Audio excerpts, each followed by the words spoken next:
We have to cancel tomorrow. Courtney is devastated about the Sephora deal falling through. We need to hold space for her grief right now. Please understand. That was the text my mother sent me at 11:51 p.m. Less than 24 hours before my 18th birthday party. A party I had paid for myself. I didn't cry. I didn't argue. I just stood by the window and watched the catering van which I had booked 6 months ago pull out of the driveway. That was the moment the daughter they knew died. And the architect of their destruction was born. Before we get into the fallout, drop a comment and let me know where you're listening from. Have you ever had a big moment stolen by someone else's drama? I'd love to hear your story. To understand why I burned it all down, you have to understand the architecture of my family. We lived in Buckhead, Atlanta, in a house that looked like a wedding cake and felt like a museum. My parents, Jeffrey and Cynthia, didn't raise children, they curated assets. My sister Courtney, 26, was the show pony. She was an influencer with bot followers and a personality that required high-speed internet to function. I was Morgan. I was 20. And I was the shadow manager. I didn't just live there. I ran the operation. Since I was 14, I was the one who balanced the household budget because my father couldn't figure out Excel. I was the one who ghostwrote Courtney's college admission essays because she couldn't spell empathy without spell check. I managed my mother's social calendar, my father's medication schedule, and the damage control every time Courtney tweeted something offensive. The pay gap was laughable. Courtney received a monthly allowance of $6,500 to maintain her image. I received zero. I worked nights as a virtual assistant just to pay for my AP textbooks. When I asked for help with tuition, my father told me that struggle builds character. When Courtney wanted imported Italian furniture for her bedroom renovation, $18,000 worth, my mother called it an investment in her personal brand. You might wonder why I stayed. Why I cleaned up their messes for 2 decades without screaming. For a long time, I thought I was just being a good daughter. But looking back, I realize it wasn't loyalty. It was survival. It is what psychologists call the fawn response. When you are raised in a house where love is conditional, you learn that your only value is your utility. I believed that if I just worked hard enough, if I just fixed enough problems, if I just made myself indispensable, they would finally see me. I thought my labor was the rent I had to pay just to exist in their world. I was bound by an invisible chain, convinced that leaving them would mean I was nothing. I didn't realize that I wasn't the one who needed them. They were the ones who needed me. I was the load-bearing wall in a house of cards. So when I graduated valedictorian, I didn't ask them for a party. I planned it myself. I saved every penny. I invited the few friends I had, my teachers, the people who actually saw me. It was supposed to be my one day. The one day I wasn't the fixer. And then came the text. Courtney lost a brand deal, something minor, a hair vitamin sponsorship worth maybe $2,000, and suddenly my milestone was collateral damage. They weren't canceling a party. They were confirming a truth I had tried to ignore for 20 years. I didn't matter. My feelings were an inconvenience. My achievements were invisible. And my compliance, that was over. The morning of my birthday, the house was quiet. My parents had taken Courtney to a spa retreat an hour away to help her process her trauma. They left me a generic card on the counter with a $50 bill inside. No note. Just the cash, like a tip for good service. I stared at it for a moment, then added it to my stack. I didn't cry. I didn't scream into a pillow. I moved with surgical precision. I had spent the last 6 months secretly moving my most precious belongings into a storage unit just in case. Now I finished the job. I packed my clothes, my laptop, my diplomas, and the few sentimental items I had managed to keep hidden from Courtney's envy. I wiped my laptop, removing all the family budget spreadsheets, the password lists, and the contact databases I had built for my mother's social club. I left the house key on the kitchen counter right next to a single sheet of paper. On it, I had written a list of every password I had changed that morning: banking, email, social media, utilities, and at the bottom, I wrote one sentence. I am resigning from the position of daughter. I walked out the front door, locked it behind me, and got into my car. As I drove away from the manicured lawns of Buckhead, I didn't look back. I felt lighter, like gravity had suddenly released its hold on me. I drove straight to a studio apartment I had leased 3 weeks ago under a different name, a contingency plan I had hoped I wouldn't need. But as I unlocked the door to my empty, quiet space, I realized I didn't just need it. I deserved it. I wasn't running away. I was finally arriving. The first week, my phone was silent. I suspect they were waiting for me to crawl back. In the narrative they had constructed, I was the ungrateful child. Throwing a tantrum and hunger or loneliness would eventually drive me home. They expected me to fail because they had never bothered to notice that I was the only one succeeding. They gave it 7 days. Then the ecosystem I had maintained for 6 years began to suffer system failure. It started small. The Wi-Fi at the estate went down. My father, Jeffrey, called me 3 times in a row. He didn't leave a voicemail, but I knew exactly what was happening. He didn't know the password. He didn't know the provider. He didn't know that I negotiated the contract every year to keep the high-speed fiber optic running for Courtney's live streams. I didn't answer. 2 days later, the cracks widened. Courtney missed a flight to Tulum for a brand trip. For years, I had been her personal travel agent, tracking her itinerary, checking her in, and arranging the Uber Black to the airport. This time she showed up at the wrong terminal 3 hours late because she couldn't read a 24-hour clock. She left me a voicemail that was 90% screaming and 10% threats to sue me for sabotage. She didn't seem to realize that doing nothing isn't sabotage. It's just reality. Then came the heavy hit. My father missed a dinner with a potential angel investor. I used to sync his calendar, send the confirmation emails, and even prep his briefing notes. Without me, the calendar alert didn't go off. He was sitting in his study drinking scotch, while a man worth $40 million waited at a steakhouse downtown. The voicemails shifted tone. They went from annoyed to frantic to vicious. "You are being selfish," my mother hissed into the phone. "This house is falling apart and you are playing games. Come home and fix this." They didn't miss me. They missed the service.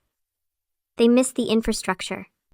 Watching them spiral from the quiet safety of my studio apartment, I realized something profound about the nature of their lifestyle. I used to think they were powerful. I used to be intimidated by their wealth, their status, the way they walked into a room and commanded attention. But I realized that what I was looking at wasn't power. It was the illusion of power of the empty wallet. In sociology, there is a distinction between being wealthy and performing wealth. My parents were performers. Their status was a cognitive dissonance, a gap between their reality and their self-image that could only be bridged by constant exhausting maintenance. They didn't own their position in society, they rented it. And the rent was paid in debt, in favors, and in my invisible labor. Their entire lives were a stage set. From the front, it looked like a marble palace. But I was the one backstage holding up the plywood props and taping together the wiring. When you remove the stage manager, the audience finally sees that the castle is made of cardboard. They weren't collapsing because of bad luck. They were collapsing because without someone to constantly curate their reality, the truth of their incompetence was impossible to ignore. They were functionally bankrupt, not just financially, but competently. And for the first time, I wasn't rushing to the stage to tape it back together. I was sitting in the audience watching the show. It took 12 months for the silence to solidify into a wall. In that year, I didn't just survive. I accelerated. I finished my degree a semester early, graduating summa cum laude without a single family member in the audience. By 21, I was working as an operations lead at a fintech startup. I was making 6 figures building a portfolio and finally breathing air that didn't taste like obligation. From a distance, I watched the slow-motion car crash of my former life. The rumors in Buckhead were delicious. Courtney had been blacklisted by 3 major talent agencies for chronic unprofessionalism, which is industry speak for showing up late and hungover. My parents were quietly liquidating assets. First the vacation home in Highlands, then the vintage Porsche. They were selling off the props to keep the stage lights on. I felt a distant clinical pity for them, like watching a nature documentary where the gazelle is too slow. Then came the day I decided to upgrade my life. I found a loft in Midtown, exposed brick floor to ceiling windows, the kind of place that signaled you had arrived. I had the salary. I had the savings. I walked into the leasing office with the confidence of someone who had meticulously engineered her own stability. The leasing agent, a woman who had been smiling warmly at me for 20 minutes, suddenly stopped typing. Her face went slack. She turned the monitor away from me, her voice dropping to a whisper. She said there was a problem with my credit check. She said I was flagged. She said the words, "massive outstanding debt." I didn't argue. I walked out to my car, opened my laptop, and pulled up my full credit report. I expected a mistake, a clerical error. Maybe a medical bill I had missed during the move? What I saw was not an error. It was an execution. There were 4 new accounts opened in the last 11 months. 3 high-limit credit cards and 1 personal loan. The total balance was $280,000. I sat there in the parking lot, the air conditioning humming, and I scrolled through the transaction history. It was a map of Courtney's life.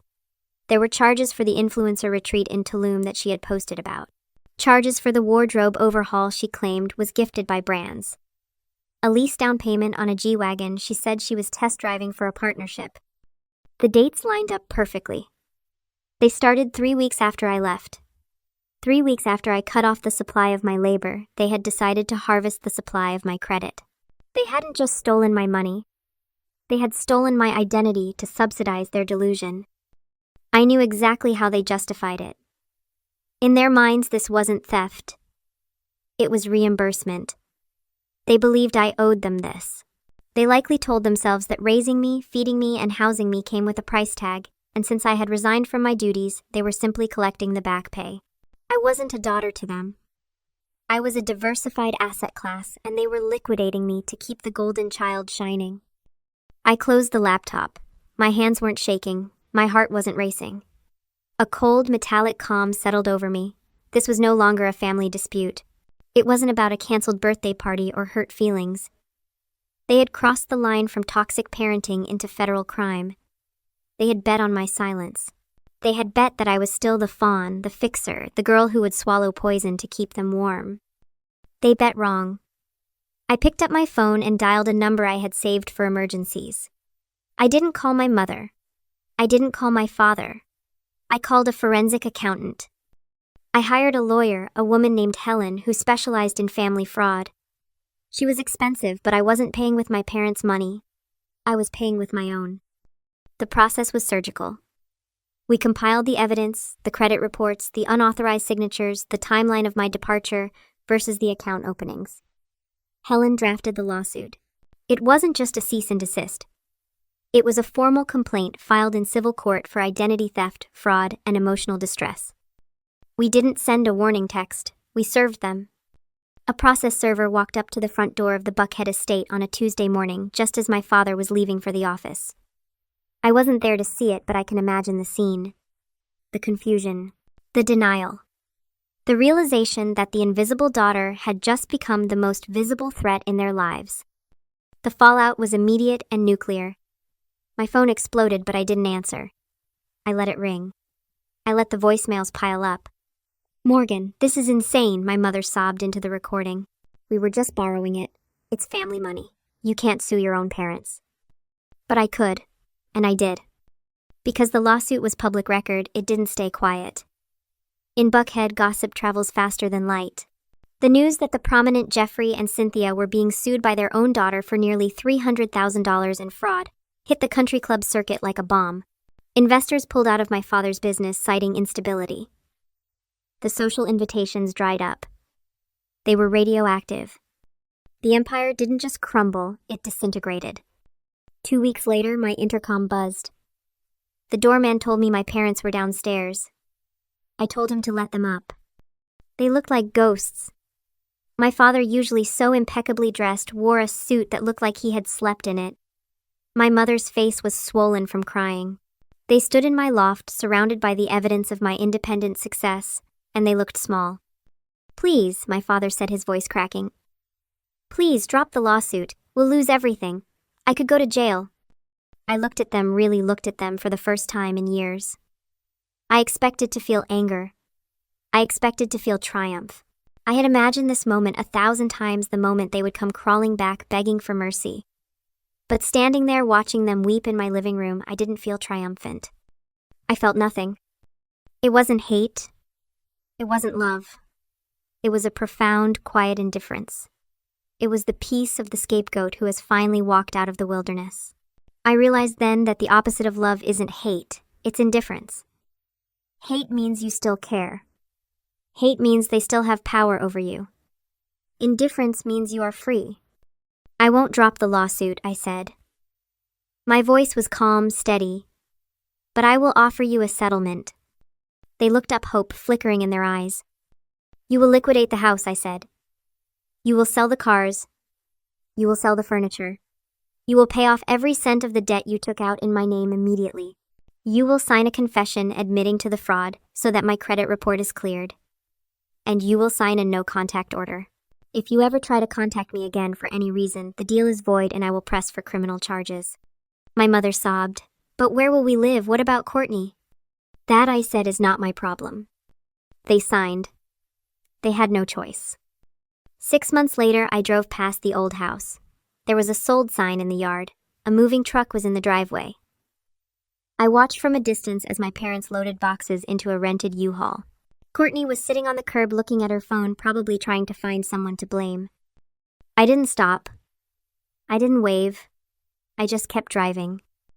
I am debt-free now. My credit is restored. I have a career I built, a home I pay for, and a circle of friends who love me for who I am, not what I can fix. I don't have parents anymore. I don't have a sister. But I have something better. I have peace. If you've ever had to burn a bridge to save yourself, share this story. And if you're still holding the match, know that peace is waiting on the other side. Thanks for watching.